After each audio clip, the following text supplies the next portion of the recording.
У якім стане сённяшняя наша рэвалюцыя і якія перспектывы яна мае, у прынцыпе. Пра гэта мы пагаворым з былым часовым павереным у справах Беларусі ў Швейцарыі Паўлам Мацукевічам.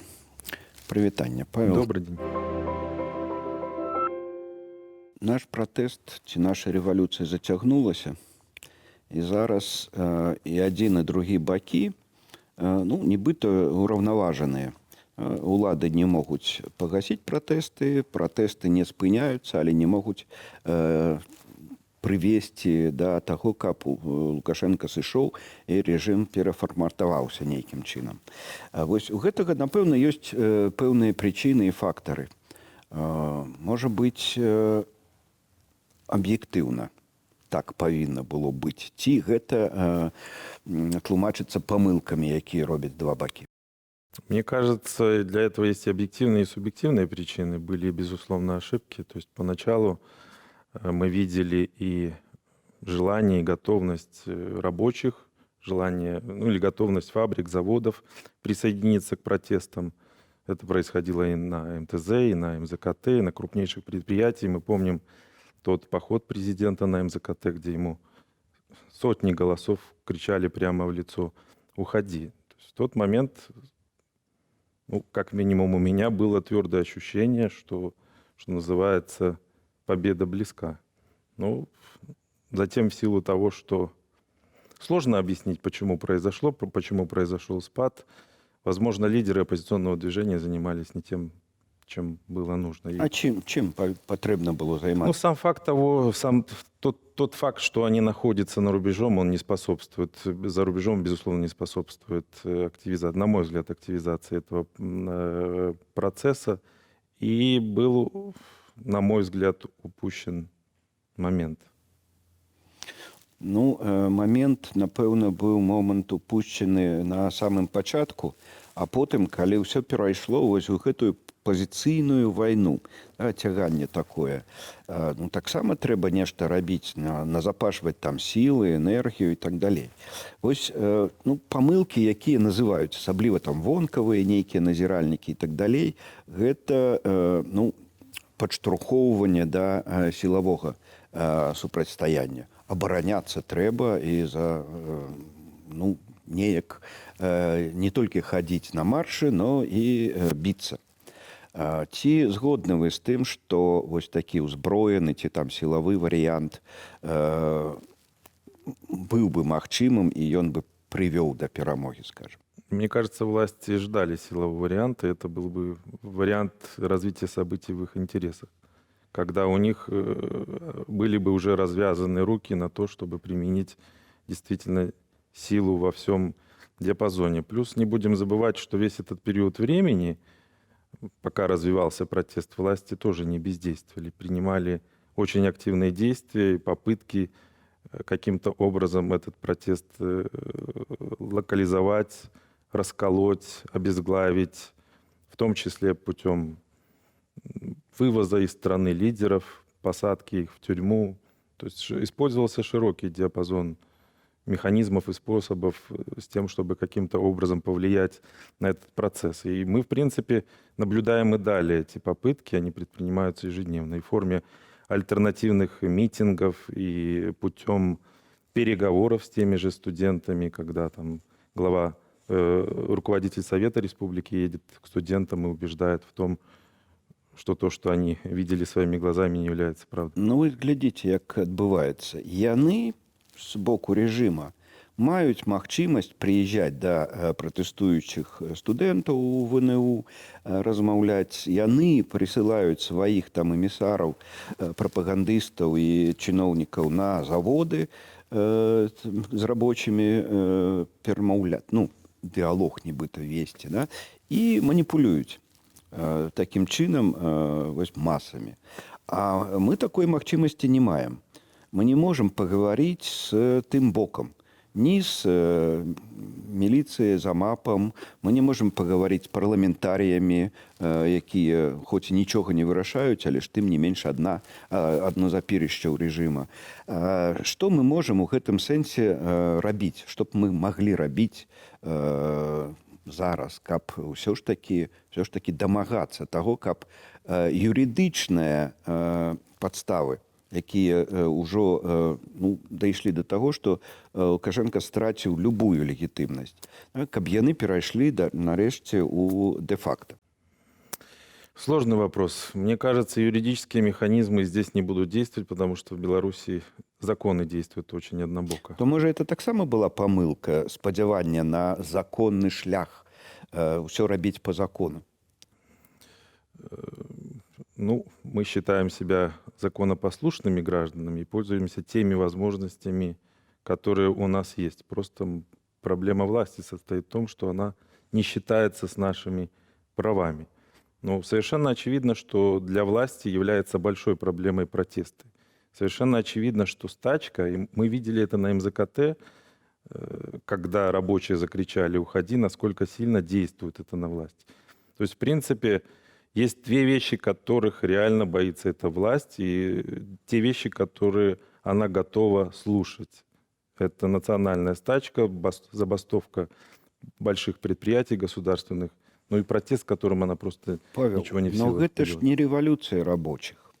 Безусловно. Гэта ж зусім іншая эпоха. Мы жывем не ў індустрыяльную эпоху, калі прадпрыемствы, рабочие былі сілаю і ўсё вырашалі.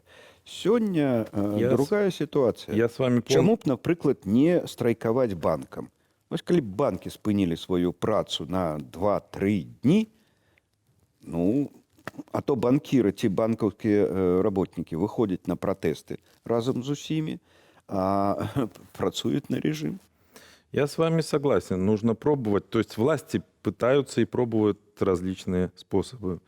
В нашем случае вот, мы видели по опыту, что и протесты – это чувствительная вещь для власти. И забастовка рабочих – это тем более очень чувствительно. То есть опыт показывает, что это вещи достаточно болезненные. Ну, если бы к стачке присоединились банкиры, это наверняка бы возымело свой большой эффект. Но как их к этому побудить? То есть в любом случае, мне кажется, к подобного рода вещам нужно тщательно готовиться. Готовиться не так, как это было на примере ультиматума, когда были обозначены четко перед властью те направления главного удара, которые собирается нанести, скажем так, оппозиция, и власти использовали весь остаток времени, чтобы, что называется, отработать эти направления, усилить давление на рабочих, полностью обезглавить стачку. И им это, в принципе, полностью удалось. Што больш шкодна? Вось маруднасць, невызначанасць таго, што робяць Координацыйны савет і Латушка Ціхановская, ці вось гэтае драбленне спробы стварыць нешта лепшае, чым Координацыйны савет, чым там штаб Тихановской и так далее? Я, наверное, постараюсь избежать прямого ответа на ваш вопрос. Скажу так, если была бы некая единая цель общая или программа действий, которая смогла бы объединить вокруг себя все эти структуры, движения, инициативы, это было бы в плюс.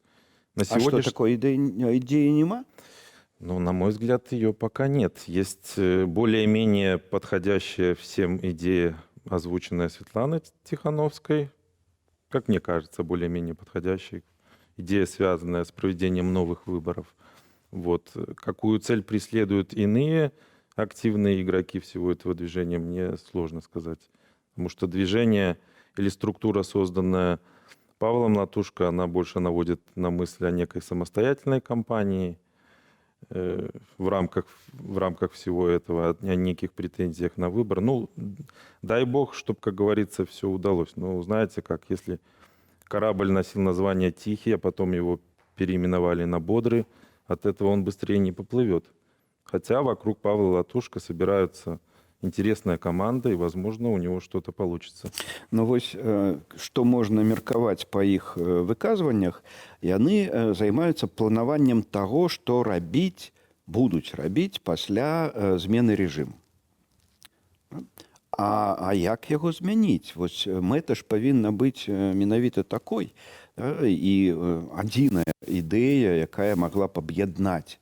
Ну вот кшталту там тое, што я кажу заўсёды пра пераўстанаўленне дзяржавы, пра устаноўчы сход, які цалкам гэта можа змяніць, і гэта магчыма толькі, калі мы пойдзем на пэўны кампраміс з рэжымам. Бо калі мы яго не можам зруйнаваць, адхіліць Лукашенко ад улады, ну, неяк трэба тады дамаўляцца. Я думаю, что мы рискуем прийти к такой ситуации, когда он, в принципе, спрашивать нас уже не будет. Потому что на сегодняшний это день... цалкам проигрыш тогда. На сегодняшний день складывается такая ситуация, что мы имеем Лукашенко, имеем протесты, и больше, в принципе, действующих активных игроков у нас нет. Власти активно решают задачу всеми попытками задушить, локализовать эти протесты, свести их к минимуму. И если они справятся с этой задачей, они переступят к решению других задач. Параллельно тоже не будем забывать, что идет активная имитация гражданского, общественного диалога на тему будущего страны. Наверняка пишется Конституция, уже назначена дата Всебелорусского собрания. Юрий Воскресенский, который в каком-то смысле играет роль тоже координационного совета, только с другой стороны, придуманного властью, который активно предлагает поучаствовать лидерам оппозиционного движения в этом диалоге. Вось у пратэстоўцаў, у лідараў было шмат беспадставовых спадзяванняў. Спадзяванні на страйкі, спадзяванні на тое, што даціснуць там замежныя палітыкі Лукашенка, яшчэ на штосьці, на масавасць пратэстаў і так далей. Гэтыя спадзяванні ўсе не спраўджваюцца. Ну, бо беспадставовыя. А ёсць яшчэ адно спадзяванне, можа быць, ну, таксама варта пра яго памятаць. Ці магчымы раскол у элітах? Вось вы сышлі, намеснік генеральнага прокурора сышоў з пасады. Уладная эліта можа расколоться? В нынешних условиях нет. Если об этом еще можно было говорить, наверное, в августе, когда все было горячо. Но сейчас, когда вертикаль укрепляется, фактически на всех ключевых позициях стоят очень надежные люди, проявившие себя в подавлении этих протестов, рассчитывать на то, что вот эта конструкция почему-то расшатается, ну, наверное, я на это не рассчитываю. Вы говорили о возможном компромиссе. Я на это... Если общество готово... То есть, на мой взгляд, какой компромисс может быть с властью? Власть борется за власть. Диалог изначально был невозможен, потому что ключевой позицией было Лукашенко должен уйти. Власть готова, очевидно, пойти на компромисс, ключевым условием которого будет тот факт, что Лукашенко остается. Готово ли общество принять такие компромиссы? Идти на этот компромисс. Если это как раз итог вот этой безвыходной ситуации, то, мы, наверное, себя должны спросить об этом. Дякую, Павел, за размову, але не хацелася б зусім скончыць пессимистичной такой высновою. Ці ёсць подставы для оптимизма хоть нейкие?